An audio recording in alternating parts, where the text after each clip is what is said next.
to the Fantasy Footballers DFS Podcast, coming to you from the Play Draft Studios with your hosts, Mike Wright, Ben Cummins, and Chris Meaney. Ladies and gentlemen, welcome to the podcast. This is the Fantasy Footballers DFS Podcast. We're bringing DFS for the rest of us from the top to the bottom. Let those fools know you got them. I am your host, Mike, the Fantasy Hitman Wright. I'm joined as always by my fantastic, intriguing, delightful, oh so frightful co-host, Mr. Chris Meaney. How you doing today, buddy? I'm doing great, man. Yeah, you know, I hear your voice and how fired up you get for this show, and it puts a big smile on my face, and I'm ready to rock now. You are correct, man. I am fired up. Woo. My pants have incinerated. It's time for week 5. We're going to play some DFS. Ben Cummins, how are you doing, buddy? I'm right there with Meaney. I'm feeling alive for week 5, Michael, and I got to say, these introductions have been flames this year. I love it. I'm working on it. I got my rhyme dictionary. I got my 1980s b-boy hip-hop going on, teaching me what I got to do. And you know what you got to do? We got to talk about some cash picks, my friends. Straight cash, homie. So if you're new to the show and you want to know how things go, how do we flow on the Fantasy Footballers DFS Podcast? Get it. We talk about your cash game picks. These are those 50-50 lineups. You're playing it a little bit safer because the top half of the players, the top half wins some money. Double up your money, or, whatever, just about double it up. And then we move into the tournament plays. Maybe you got to get a bit contrarian. You got to search a little bit more for the ceiling. That's just your friendly reminder how things go on this show. So, like I said, we're going to start with those cash picks. That opening take up low. Let's go get that dough. Oh! My goodness. I'm going to have to drop a beat with some heat. It's getting out of control over here. All right, Chris, that's enough with that. Chris, does anybody want a peanut? If anyone gets that reference. All right. Chris Meaney. Yes. At the quarterback position, we're talking cash. Who are you playing? It's Cam Newton. Surprise, surprise. I'm coming Booty here scooting. with Cam Newton. Yes. We didn't get to play him last week. He was on the bye, so he returns. The Giants' defense played a little bit better last week against the Saints for sure, but Football Outsider still has them as the 5th worst defense overall, 24th against the pass. And like I've said numerous times, Cam is just safe. He's averaging the 4th most fantasy points per game. 136 rushing yards gives him a solid floor. At the quarterback position, he's first in carries, rushing yards, touchdowns. He's got 3 of them, so he's just a safe option. And he's a little bit more expensive now, but, I mean, in this range, you're not saving a whole lot of money in those top few quarterbacks. So I like Cam. And then I'll go over to Matt Ryan, and I know we're going to talk a lot about this game, and we're going to talk about Big Ben from Ben. It's a high total, 57.5, and the Atlanta defense, both of these defenses have just looked brutal, awful, and it's resulted in a lot of throwing. Both of them have great players. And for Ryan, 2nd in fantasy points per game, 12 touchdowns, 329 passing yards per contest is what he's averaging. The Steelers have allowed the 3rd most yards per game, the 4th most passing yards per game, the most fantasy points to quarterbacks. I mentioned that high total. Ryan's got a new weapon in Calvin Ridley. He's got a nice slot wide receiver in Sanu. I like Julio. We'll talk about him a little bit more. Devontae Freeman comes back. So I expect to shoot out a lot of points. Sure. I mean, 7.5 over highest of the year. Insanity. Crazy. Yeah. To say the least, Matt Ryan has been a beast. Ben Cummins, who are your quarterbacks? Time to feast. I am looking at my 2 favorite games of the week for fantasy purposes. Meaney right on the money here with Falcons and Steelers. So I'm looking at Big Ben as the home quarterback. Everything. Got to pay up. Yeah, you do. And so actually my favorite I'm saving here for a second.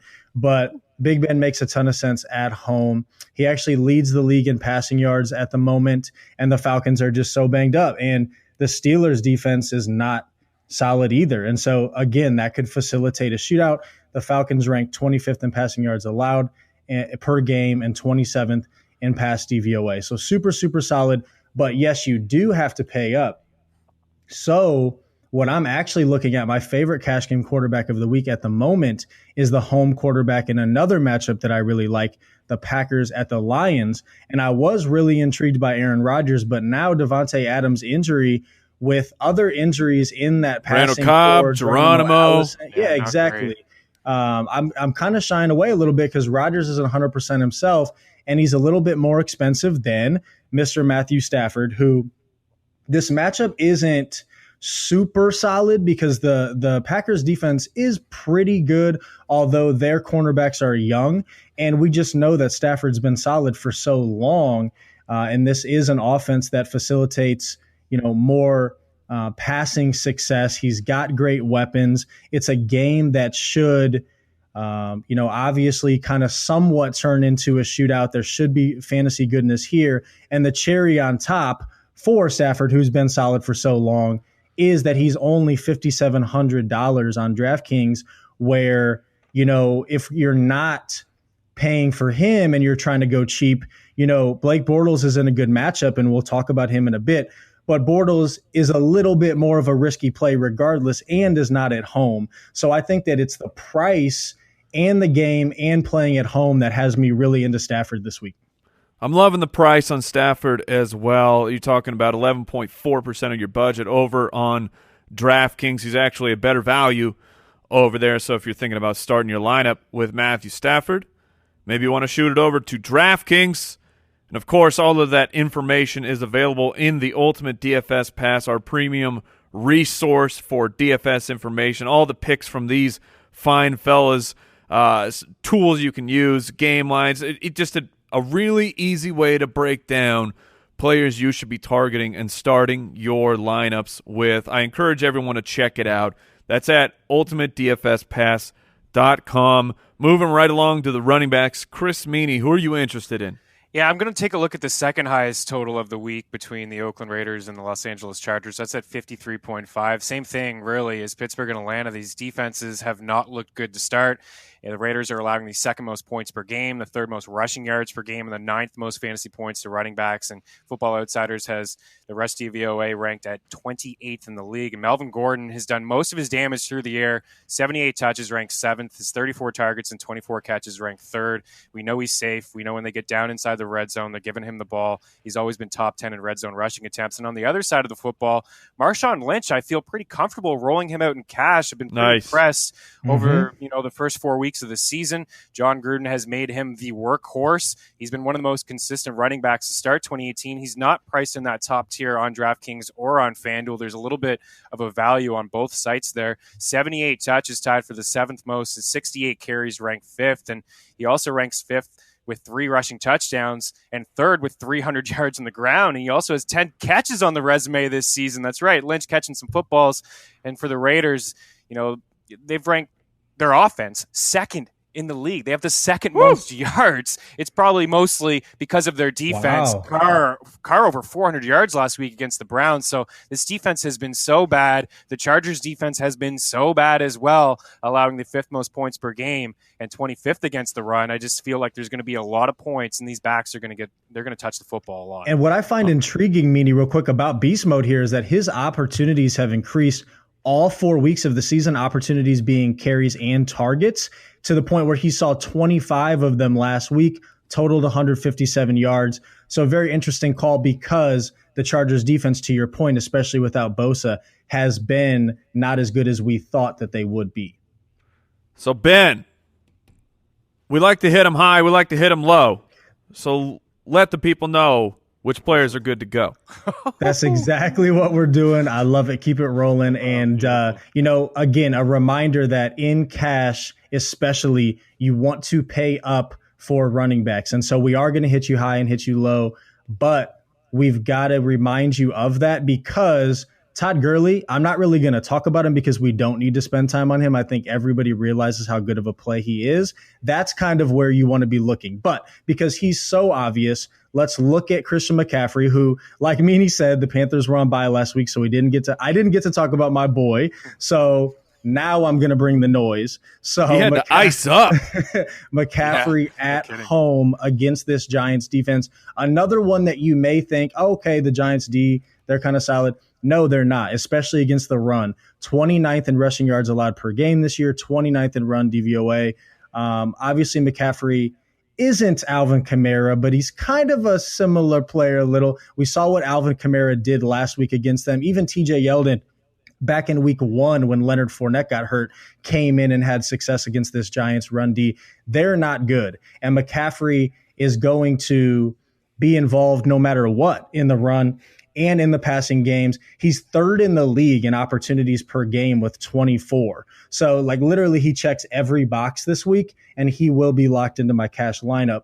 But it is a little bit of a tough week. I mean, there's a lot of guys that I want to pay up for, even more so a little bit at the wide receiver position. So TJ Yeldon at $5,600 on DraftKings makes sense. I wouldn't say he's my favorite play, but 5,600 puts him in play, because we know that when guaranteed opportunity becomes available, especially if it's a good matchup in cash, even if Yeldon doesn't blow up, he gives you that solid floor against a Chiefs defense that's 21st in rushing yards allowed per game, dead last in run DVOA, according to Football Outsiders. We know there's no Fournette. We know Yeldon can be involved on the ground and through the air, which kind of makes him game script independent, which is huge. And it's a little concerning. That's why I would say he's not my favorite play, that in the games that Fournette was out, Yeldon actually didn't see as many opportunities as the games that he kind of came in week 1 and last week to come on for relief for Fournette. But we do know that he was dealing with an ankle injury a little bit, which it seems like he's kind of over that now. Saw 21 opportunities last week, played well, is averaging 17.8 for the season, even with Fournette playing a little bit in a couple of games. And that's a pretty healthy, solid amount there. So for that price, for the matchup against a bad Chiefs defense, I mean, we saw Phillip Lindsay and Royce Freeman both do exactly everything that they wanted to do against this defense. I mean, Royce Freeman's just literally bouncing off dudes. Yeldon's in a good spot this week as well. Love it. Chris Meaney, I don't want it to be a head scratcher, so who are your favorite pass catchers? Yeah, I'll go with I love it. I know he's killing it, man. I know. Adam Thielen. For Adam Thielen, he ranks first on DraftKings and FanDuel in points per game. 56 targets are the most in the NFL. His 40 catches ranks second. His 473 yards ranks second. He's had at least 100 yards and 12 targets in every single game. And there's 2 numbers that stand out to me in this Eagles and Vikings game, and it's 63. That's the one number, in fact. 63. That's how many rushing yards the Minnesota Vikings are averaging per game on the ground. And I don't even know if Dalvin Cook's going to play, but I don't think it matters because the Eagles are only allowing 63 rushing yards against on the ground. Kirk Cousins has thrown the ball more than any other quarterback in the NFL so far this season. And I've said this before on this show over the past few weeks, the way to attack the Eagles is through the air. Jalen Mills is like chilling on a cushion. Like he's leaving so many guys wide open. And for Thielen, he's going to have a field day. Diggs is going to have a field day. I love both of these guys. We're not into tournament quarterbacks, and think about Cousins as well, because the Eagles just can't stop anybody in the secondary. 64 catches to the wide receiver position is the 3rd most in the league. And then over to Tyler Boyd, rather. Ben brought him up last week. So on DK's prices, he is jumped up a little bit transformed. more. Yeah, I mean, he leads the Bengals in targets, catches, and yards. Who would have thought that, right? Ooh. He's been so good this season. 11 of his 15 targets he caught last week for 100 yards. He has 2 100-yard games, 3 with at least 91 receiving yards.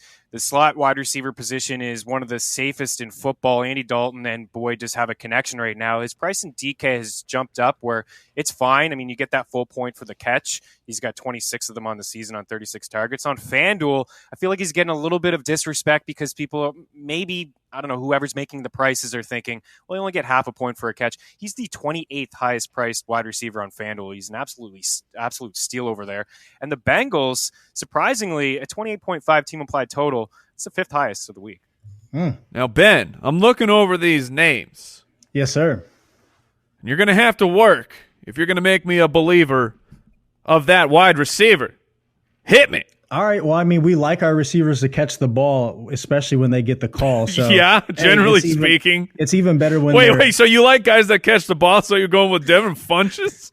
I would like to finish my rhyme here. We like guys that catch the ball. I'm so rude of me. Especially when they get the call, so it's even better when they're tall. And that's exactly what Devin Funchess is. But he usually lets the ball fall. Yeah. He does at times, but we have turned into a Dr. Seuss podcast. Look, I'll come out in front and say that these are not my two favorite wide receiver plays of the week, but I'm not trying to save some money. Yeah, I'm trying to bring some value plays to the table because we're not talking about every single player. Guys, I love Thielen too. Meaney's on top of that. Devontae Adams if he's healthy. Juju Smith-Schuster, Antonio Brown. There's other guys in the DFS Pass. So you like good players. Yes, but to save a little bit of money, Devin Funchess at only $5,200 should not be that cheap. It's just that simple. Without Greg Olsen, he is getting that call, and he has continued to see volume. It's a very small sample size this year, but we can also go back to last year and see that he's been heavily involved without Olsen. We know that McCaffrey is essentially their wide receiver one. But other than that, it is Funchess. In the past 2 games, he's averaging 8 targets a game, and this is a pretty solid matchup at home. Janoris Jenkins has not been very good this year. Devin Funchess does have that size advantage against him, and he's going to see enough volume. He paid off the Panthers' last game in a game where I think Cam Newton threw 150 passing yards. I feel pretty solid that Cam's going to throw for more passing yards than that this week, and so it's not a super sexy play. I will absolutely agree with you there. But again, in a week where I want to pay up once again for running backs, and there are some intriguing high-end wide receivers in very, very exciting games, as we've already touched on, we want to get exposure to those games. So here's a way to save money. And another very intriguing way to save money, and I get that this is cash and this is a little bit tougher to believe in. So maybe you decide personally you want to pivot to Mohamed Sanu in tournaments. But I personally believe because of the game that he plays in at only $4,000 on DraftKings, he's actually been fairly involved still in Atlanta. He actually is still second on the Falcons in targets and receptions ahead of Calvin Ridley. Now, Calvin Ridley's all the rage because he scored the touchdowns. I'm very confident that there's no way that Ridley can continue that touchdown ceiling. He's going to regress at some point, and Sanu was still super involved last week in a high-scoring game. So I like to look at it 2 ways. Yes, I want to find my high exposure to these games that are great, but at the same time, guys that are a little bit cheaper that you otherwise wouldn't necessarily think of, they become more interesting in shootouts like this where there should be a lot of points. We've already talked about both defenses are banged up. Sanu is very interesting because he is still second on the team in looks. And Devontae Freeman might not play again. We've seen this offense kind of boomerang to Matt Ryan just balling out, doing what he was doing 2 years ago. And I think even though they're on the road, this is another spot for Matt Ryan to perform.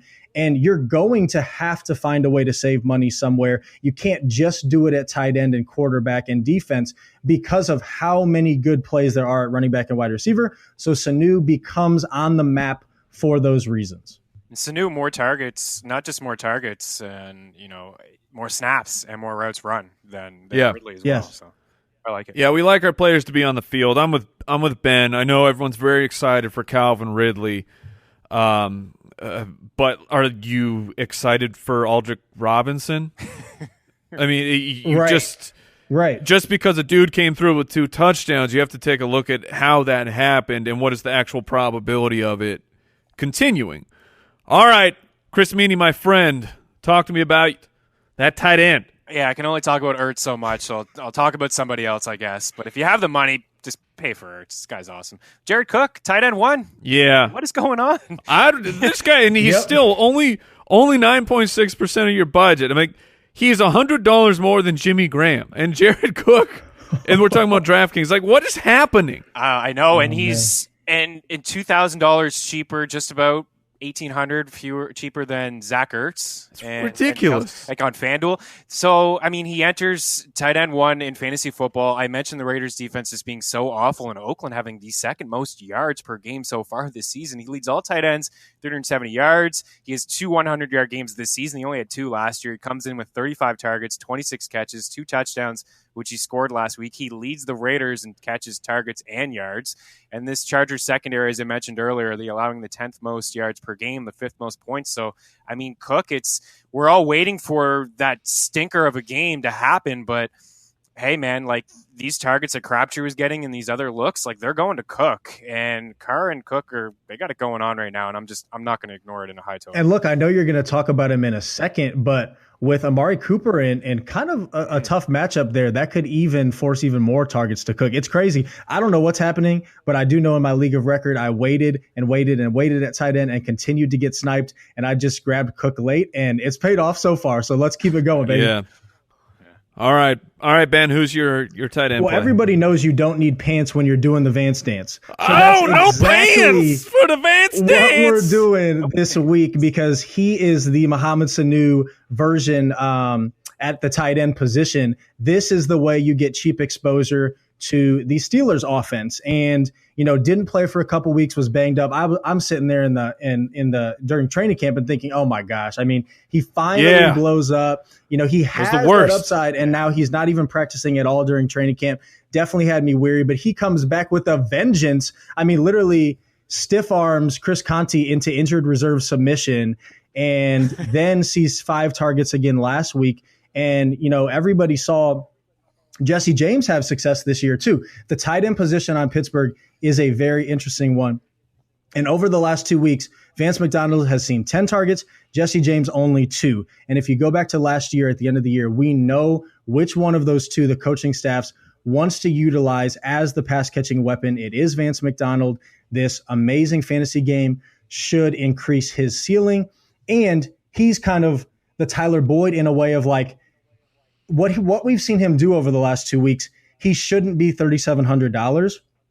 I get that a lot of tight ends are, pretty cheap on DraftKings, but for the upside that he possesses in this matchup, and we just know how dead the tight end position is in general right now. Like, even if Vance McDonald doesn't have a very good game, he's not going to kill you for that price at all. So I'm pretty much all in. And hey, it worked at the end of 2017, so let's do it again. Real quick, Jimmy Graham makes a ton of sense, especially with all of the injuries in Green Bay in a good matchup against the Lions defense that has looked good on paper and passing yards allowed, but they haven't played that many good teams. And when they played the Patriots, I mean, they just stunk it up. And granted, that was Detroit to a certain extent, but I don't think they're as good as that shows us, because actually, if you look at Football Outsiders past DVOA, which again is supposed to provide a little bit more context, Detroit's ranks 28th, which is one of the worst in the league. So Rodgers, I expect to find success. And if Adams is out and Allison's out and Cobb's out, Jimmy Graham should have a boost in volume, a boost in productivity, and he's a little bit more expensive. And maybe, he's not the sexiest play anymore because he hardly ever puts up yards, but he should be a solid play in cash for all those factors. Before we jump into the tournament picks, support for today's show comes from Pristine Auction, the best sports memorabilia website in the known universe. Ladies and gentlemen, they're putting up hundreds of things every single day, hundreds of new items to go check out and bid on. I'm talking like a signed Keenan Allen jersey that I am looking at right now. Our office is completely decked out. David Johnson, AJ Green, Mike Evans. All of these signed jerseys were made possible because we went over to Pristine Auction and we're getting them at incredible deals, incredible steals. Trust me, you just got to have a peek to find out what we're talking about. PRISTINE auction.com. You make that completely free account. When you do, let them know that the Fantasy Footballers DFS Podcast sent you. The account is free. Placing a bid is free. None of this BS bull crap where you have to pay to bid. Pristine Auction, always on the up and up. Great guys over there. Like I said, hundreds of new things every single day. That's why I'm logging on every single day. Just see what's going on. A little peek ski. Check it out, pristineauction.com. And if you're going to sign up with FanDuel or DraftKings this weekend, please use the promo code BALLERS. It's going to help you out. It's going to help us out. Let's move it on to our tournament picks. You down with GPP? All right, Chris Meaney, we're talking tournaments. We're talking upside. How are you going to attack that quarterback? No, nothing for that one. That's where you draw the line, Chris. Black there, yeah. I love it. I thought you were going to continue. You decided to fade to black. Yeah, good call. Come on, man, help me out. Yeah, I got you now. It's going to be really hard to get away from that Atlanta and Pittsburgh game. It really is, but Right. I'm going to that second high total. I touched a lot about this Chargers and Raiders game, and Phillip Rivers, Yes. he's got 11 touchdowns, the second most in the NFL. The Raiders, they've allowed the sixth most passing yards. They rank 31st pass DVOA according to Football Outsiders, and overall just the second worst defense in the league, allowing the second most points. So this is a no-brainer. I look for guys like Keenan Allen just to have a monster day. We're wondering where he's been since week one, really. So Phillip Rivers and all of his weapons, lock them, load them, and watch the points pile up. And I'm going to just go outside the box here just a little bit. I was going to I love it. You do? Nice. I was going to go with Derek Carr, but who wants to listen to me talk about Derek Carr? So I was talking to my buddy Jake Seeley today, who's also in the Ultimate DFS Pass. He provides some information for us for those who have the pass. If not, you're missing out. Go get it. We talked about Joe Flacco today. And I asked Jake if he remembered who Joe Flacco's weapons were last year. And we kind of puzzled. We were like, yeah, Mike Wallace, we didn't do much. Jeremy Maclin, he's retired. Perriman, where's he? Never heard of him, really. Moore, not in the field. Nobody. And so far this year, Flacco, whether it's having three quarterbacks on the roster that's lit a fire under him or having Lamar Jackson just coming in on the football field every once in a while, Flacco is balling out, man. He's averaging 313 passing yards and 2 touchdowns per game. He's got those 3 new weapons in his arsenal in Brown and Crabtree and Willie Snead. He's got a bunch of tight ends, 2 running backs that can play and can catch out of the backfield. The defense is phenomenal, and Flacco is top 10 in passing yards, touchdowns, completions. His 174 passing attempts rank 4th in the NFL.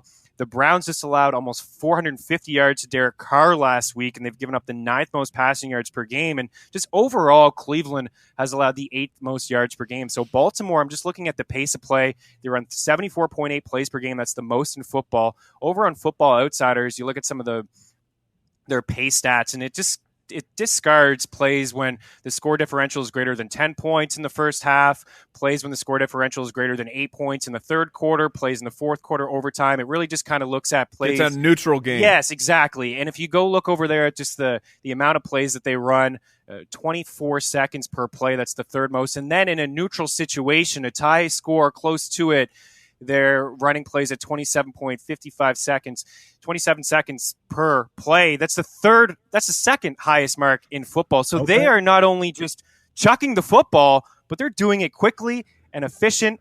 Baker Mayfield had 4 turnovers last week to the Raiders. I think he's going to struggle against his defense. He's going to get Jimmy Smith back. They're not allowing a lot of points. They're not allowing a lot of yards or passing yards. I think Flacco could just fall into a situation where he doesn't need to throw the ball as much as we've seen. He can just have 4, maybe 3 or 4 touchdowns, get his and be on the way. And I'm just looking on DraftKings mostly because if you want to spend down and just get some value for some of these high players that we're talking about all over the place, you see in this $5,000 range, there's not a lot of guys that really kind of jump out at you. Like Dalton's decent, Stafford, Ben touched on, Bortles has a good matchup. And you just see Flacco at $5,400.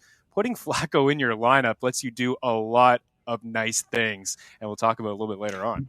Joe Flacco, he's at this point, he reminds me of like a super lazy superhero who was sitting on the couch. He got his check, and he's like, yeah, I won the Super Bowl. I don't have to do anything. And then the Ravens reminded him, no, you're in the NFL. You better play or you're going to lose your job. And he said, oh, fine.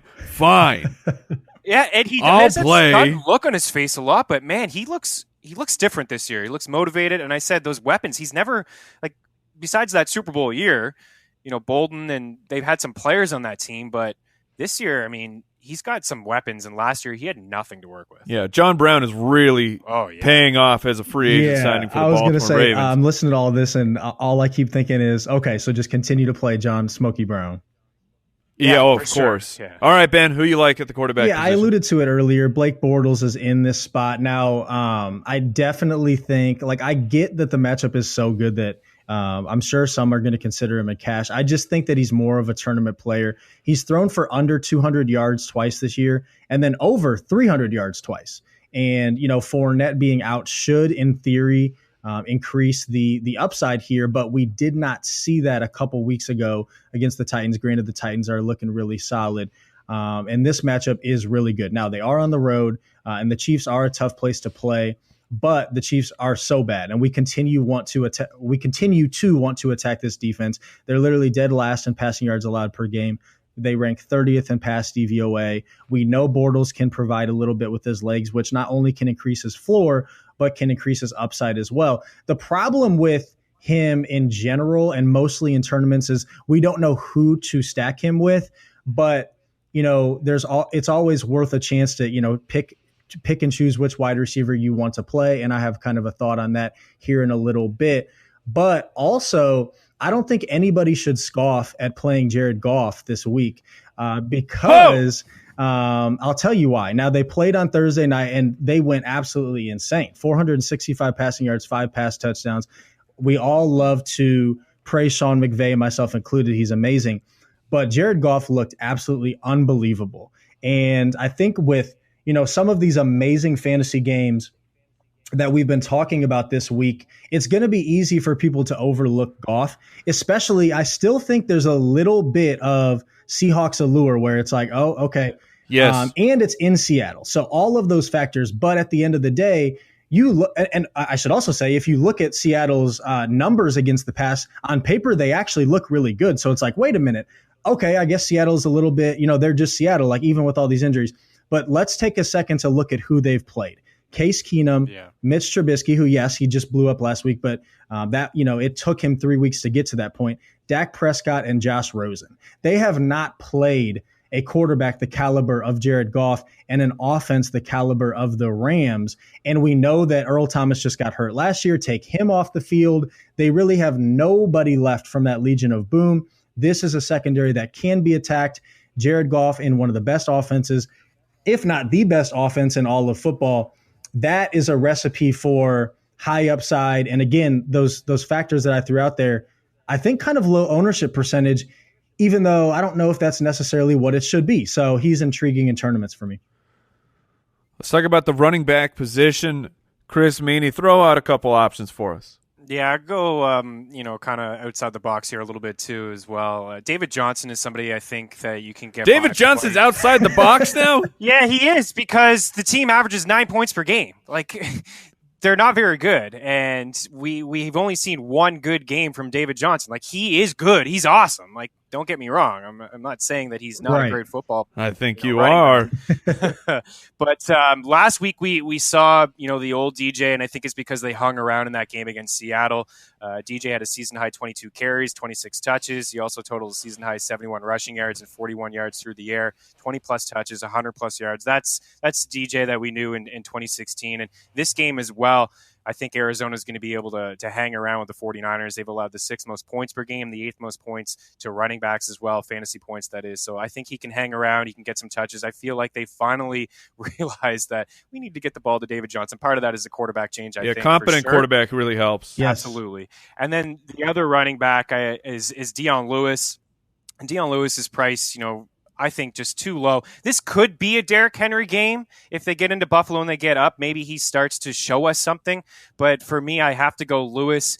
Even with 11 fewer carries than Henry, he's been more efficient. He's outgained him on the ground, 259 to 175. He's got 21 targets and 18 catches. They rank second on the Titans. We know about their issues. It's just Corey Davis really in that offense. Taylor, sure, but Lewis is the second option for Marcus Mariota. And last year he had success against the Bills, at over 220 rushing yards in 2 games against them. I wouldn't take any stock into that game last week against the Eagles, where he only had 4 carries. I mentioned that it's a tough team to run on. So I like Lewis. I mean, $5,400 on DraftKings. I feel like he's going to get some work on the ground, and he's going to get some work through the air. All right, Ben. Who you got? Without Le'Veon Bell, I have a story to tell, and I don't think that people should be writing off James Conner just yet. And I get that things have cooled off for him. He's not a goner. He's not a goner. It's much Ben, funner. it was right there. It was right there for you. And you failed. All right, I'll try for the next one. But no, I don't think we should write him off just yet. White the belt. The volume is still there. We've continued to talk about how amazing this fantasy game should be. And I get that in general, that's probably going to favor the passing offenses. But we've seen James Conner be involved. Again, another one of these guys that can get you points on the ground and through the air. He's still 9th in opportunities per game at 21.8 at the running back position. He has that guaranteed workload. There's no Bell there yet, although that could be coming. And the matchups there too. It's not just the favorable fantasy game, but the Falcons rank 26 in rushing yards allowed per game, 30th in run DVOA. They're banged up. We know how many receptions they can allow to running backs. We saw Gio get it done, getting 2 rushing touchdowns. I think that, it's going to be exciting for people. We've already talked about Sanu and Vance and AB. This could be the week he blows up, and Juju and Julio. All of these guys, Big Ben and Matt Ryan as well. It's going to be so easy to want to go to them that I think Connor can be overlooked a little bit in tournaments. And, it not only makes sense because he could be a little bit low owned, but also because we know the volume is there. And I think this is a week where, James Conner gets back to doing a little bit what we saw in week 1. And then even though, in general, you do want to look at safety at the running back position, not only in cash, but in tournaments as well, because it's kind of the James Conner theory that I just threw out. Like, even though he hasn't done much lately, like he has the volume if this game script goes well. Now, Aaron Jones, that's not necessarily the case with him because Jamal Williams and Ty Montgomery are going to continue to be involved. However, I still think there are reasons to pull the trigger on him, maybe at least a couple of your tournament lineups, because he's only $4,300. It's another good game that I like for fantasy purposes at Detroit. The Lions are dead last in rushing yards allowed per game. They're 27th in run DVOA, so it's a good matchup. It's a good fantasy game. We have Aaron Jones playing for Aaron Rodgers, who is looking a little bit healthier. And we see now this is his 3rd week back from suspension. He only saw 7 opportunities in week 3, and then he jumped up to 12 in week 4. Not too much of a jump, but also at the end of the day, we have all these injuries we're talking about in Green Bay to where I think they're going to have to rely on Jones a little bit more. And before last week, we see Aaron Rodgers talking up Aaron Jones in the media. Like, he clearly wants Jones more involved. Oh, yeah. I think we saw them take a step in that direction last week, and I think we see another step in that direction this week in a good matchup, in a good game at a favorable price. So he's very intriguing to me in tournaments, especially with the salary that you can save playing him.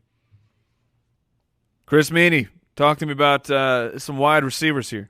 So obviously there's some high priced wideouts this week, but Julio Jones is a guy that I want to spend up for. I mean, he's $600 cheaper than Antonio Brown. I just feel like the fantasy community is sour on Jones. All I've heard is that he has 0 touchdowns and 3 in the last 2 years, and Calvin Ridley's better than yada it's so yada crazy, yada. Though. Like Jones, so crazy. I know it's nuts. Eventually, we keep saying it. Eventually, it's going to turn around, but it doesn't. Maybe it won't. Every week he's trucking a dude, like ripping through a tackle, and then at the 5-yard line, he's 90% through the last tackle to score, and somehow they bring him down. It's insane.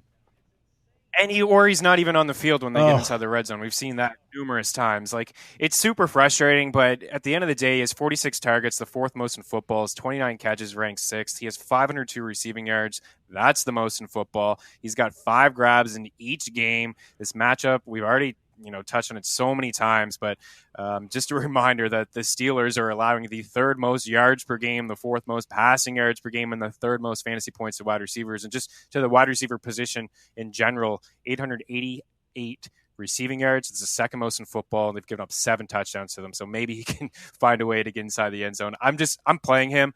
I even love the mega stack with Sanu in there as well. And then Cooper. Yeah. I understand it could be a little bit of a tough matchup, and I understand that Cooper has frustrated everybody. You could have played him twice this week or twice this year in tournaments and lost, or you could have played him twice in tournaments and won because he's had 2 tournament winning performances, 8 catches on 12 targets, 128 yards last week. Week 2, he caught all 10 of his targets for 116 yards. The Chargers defense, Ben touched on it, has not lived up to the hype, mostly due to all of their injuries. They're not getting a lot of pressure on the quarterback. They've allowed the 10th most yards per game, the 5th most points per game. They're allowing the 5th most fantasy points to wide receivers, and 8 touchdowns allowed to wideouts are the 3rd most in the league. So this is a high total. I want a piece of it. And again, the Raiders, it's just their defense is so bad. It's just leaving Derek Carr no choice but to throw the football. All right, Ben, you left us salivating, thinking about Jacksonville Jaguars wide receivers and how you got one that you're going all in on. Who's that guy? I like Mr. Keelan Cole. Gross. I like Mr. Keelan Cole. I'm just kidding. It is kind of gross. It is. Like, deciding who you're going to play in this passing game is gross. But it's kind of the Amari Cooper corollary. Like, it's the tournament thought process. You have to embrace that those question marks, knowing that this is such a good matchup for Blake Bortles. It is a game that Blake Bortles is probably going to have to throw, and it's a game where even though Yeldon makes sense for his volume and his price, they're probably not going to be able to lean on him. And so it's going to be Bortles, and that could crash and burn. Or we've seen Blake Bortles have very high upside performances in his toolbox as well. And so if we see that, I just kind of keep thinking about what we saw from Keelan Cole in week 2, I believe it was, against the Patriots, catching 7 of 8 targets for 116 yards and a touchdown, catching that insane Odell Beckham-like one-handed catch. He has that talent, and the matchup is so solid that he makes sense, especially at $4,900. Again, the problem is we have Dede Westbrook, who makes sense too. Dante Moncrief, who I was on 2 weeks ago, and then he blows up last week. And that's just kind of what you're going to get from a lot of pass-catching cores, especially the Jaguars. But I just think that the matchup makes a lot of sense, and he is the guy that I would roll the dice on. But another guy I do want to talk about, so we kind of hit him low first. Now I want to hit him high, because when we first started this podcast before last season, and we kind of talked about general theories at the wide receiver position in tournaments, one of the things that we highlighted literally was Golden Tate's beginning of, I think it was 2016, where Calvin Johnson was finally gone. I was all aboard. He had been solid over and over. And then his first month of the season that year, he really didn't do much, and everyone was scratching their heads. But we have to remember that 3 or 4 games in the NFL is just 3 or 4 games. It's such a small sample size. But due to the having to wait a week for the games, it feels like a lifetime. And I think that to a certain extent, that's a little bit what we have with Keenan Allen. And I think that they're kind of similar players in a way as well. Like Keenan Allen had a solid game in week 1, but since then he's had 3 kind of dud games.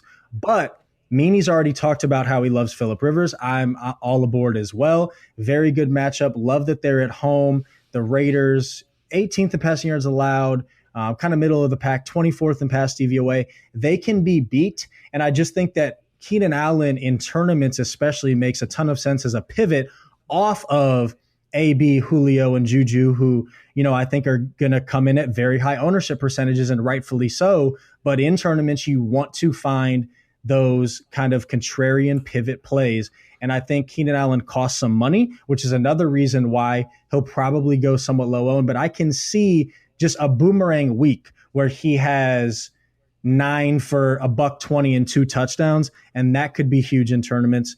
I'm very intrigued by Allen here. All right, real quickly, let's get through the tight end. Chris Meaney, who you got? How about Jeff Hireman? Hey, how about it? I don't know. Who knows? Going deep. Sure. How about, sure. I mean, honestly, we're going to play Cook. We're going to play Ertz. We're going to play Vance McDonald. If you're putting together a lineup and you have fewer than $3,000 on DraftKings, Jeff Hireman checks in. You look at the rank. It's apparently the worst matchup against the Jets possible. Well, they haven't played any good tight ends yet this season. Hireman had a team-high 7 targets and 57 yards last week. I know it was against the Chiefs, but Jake Butt's not around there. Who knows? Maybe there's something there. And at this price, at $2,400, whatever he is, he's actually, at that price, a few catches. If he did what he did last week, like a few catches and 57 yards, you're fine. You move on. We've already talked absolutely. about Jared Cook, so I'm going to go off script here and just throw out Ian Thomas for the Panthers with no Greg Olsen. And really? Yeah, he's very cheap too. No Greg Olsen, and the Giants have been solid against tight ends this year. This is the reason he's cheap. Well, the Giants haven't played any tight ends this year, and I'm just going, very off script here because Ian Thomas has been on the field. I believe it's at least over 70% of snaps both weeks without Greg Olsen. So he's the Greg Olsen replacement, and he hasn't done much this season, and I wouldn't really expect a ton in this matchup, but nobody else is. So he's going to be super low owned. He saves you a ton of money. And I'm not saying it's my favorite play, but he's somebody that you can get nuts with. Certainly. I mean, that's straight up bananas. All right, fellas, we're going to talk about our favorite stacks of the week. Stack Attack. So Ben's favorite stack is Cam Newton, Ian Thomas. As long as you throw Christian McCaffrey in there, I'm game. All right, Ben, who's I kind your of just actual touched on it. It's favorite actually stack? Phillip Rivers and Keenan Allen from just at home, great matchup. And again, I just think it's an interesting pivot spot, especially when stacks make the most sense in tournaments because you're trying to find that extreme upside. Very interesting pivot spot, even though it really shouldn't be because they have a great matchup too. But it's a week where so many offenses are in very intriguing spots. I see it maybe going a little overlooked. And as I touched on, I think it could be very profitable this week. Meaney? Yeah, it's Ryan and Julio. I'm locking them in, and I'm putting Sanu in there as well. And because you guys are so boring, I'll get you with a nice value stack attack. I'm loving me some Matt Stafford and Marvin Jones. Yes. Love it, Mike. Love it. Look, Marvin Jones is still getting a 17% target share. He still leads that team in air yards, is over 15 yards average depth of target. I mean, he's good, right? Everyone, the new hotness is Kenny Golladay, and everyone's infatuated with him and Golden Tate. But Marvin Jones is getting quality targets, and he is still very, very involved in that passing game. Having said that, let's move into the Battle Royale. DFS Battle Royale. All right, we're going to let Chris Meaney go first. Chris Meaney, your lineup to face me and face Ben. All right. I am going Matt Ryan at the quarterback position. I have TJ Yeldon in there as well as Deion Lewis. Much like last week, spending down on running backs allowed me to spend up on some wide receivers, Julio Jones and Adam Thielen. I'm also locking in Sanu in there as well. So all three of those wideouts. Vance McDonald, let's do the dance this week, boys. I bet all three of us are doing the dance. That's just my hunch. It's of course. Aaron Jones in the flex. I like that play a lot from Ben. I think this is his coming out party here. I do think he's the most talented running back in Detroit, allowing the most rushing yards per game. And then I'm spending up for the Titans. You know, they're $4,000 on DraftKings. They're one of the cheaper ones on FanDuel. If you play over on FanDuel, they're just an automatic lock. The Bills rank last in passing yards per game, second last in points per game, and Allen has had two sub 200-yard games, and he's been sacked. Well, I guess the Bills quarterback has been sacked 21 times. It's the most. Meaney, we get it. The Bills stink. They suck, man. Let's pick on them. They're really bad. All right, I'm Ben, trying to stay grounded especially in cash games, and this is basically a cash game, to constantly force myself to lock in these stud running backs because that's not going to hit every week. And maybe this is the week it doesn't hit, but in general, that is the strategy. And so I started this lineup with Todd Gurley and Christian McCaffrey, and I built it around that. I'm going to stay on board with running backs with guaranteed volume and lock TJ Yeldon into my flex just because of how cheap he is and what he can offer up. And I'm going to roll with Matt Stafford at quarterback. I'm going to roll with Mohamed Sanu, Tyler Boyd, and Devin Funchess just because I think they're all super cheap and they all make sense for those reasons. We're doing the Vance dance, and I'm finishing it up with the Jets. I'm going to pick on my own favorite team, the Broncos. Not the most amazing matchup, but they're $2,600 on DraftKings. They're at home, and Case Keenum is fine, but that's all I can really say from what I've seen from him so far this year. He's susceptible to sacks and he's susceptible to turnovers. And the Jets defense has a lot of young talent, and I don't think that they should be this cheap. So I'm going to finish up with the Jets. Holy crap. Me and Ben have a very similar lineup. So Marvin Jones and Matt Stafford, that's the stack I started with. I got Yeldon, of course, going with that free square. I finished up my wide receiver position, though. I'm spending a little bit of money. Got Stephon Diggs and Alshon Jeffrey. I'm going both sides of the ball in that Minnesota-Philadelphia game. I got Buck Allen in here, fellas. I got Buck Allen. Alex Collins missing practice. They say it's precautionary, but you know what is not precautionary? The man's ability to hold on to the football. So at $4,700, if somehow Buck Allen, or I should say if Collins fumbles again, I mean, Buck Allen's, he's the passing downs guy, and he's the goal line guy. Give me that for $4,700. I'm doing the Vance dance. With all that money I saved in my flex position, I thought I had a big power play here, but Todd Gurley, just like Ben, so we're just canceling each other out. And then my favorite defense, maybe I'm nuts over here, guys, but give me the Cincinnati Bengals for $2,700 at home versus the Dolphins, who just got the squad douche from the New England Patriots. And, they get Vontaze Burfict back in Cincinnati. So I really like that defensive play. Dolphins having success with all of these trick plays, but easy to forget they're 30th in yards per game and total offense, which is third worst in the league. Yeah, eventually the tricks stop working and people know what you're going to do. So there you have it, ladies and gentlemen. For my colleagues, Chris Meaney, Ben Cummins, I've been your host, Mike, the Fantasy Hitman, Wright. I invite all of you to check out ultimatedfspass.com. And a reminder, if you're starting up an account for the first time at FanDuel or DraftKings, make sure you use that promo code BALLERS. Helps you out, helps us out. Good luck, everybody. Thank you for listening to another edition of the Fantasy Footballers DFS Podcast. Don't forget to visit us on the web at www.thefantasyfootballers.com.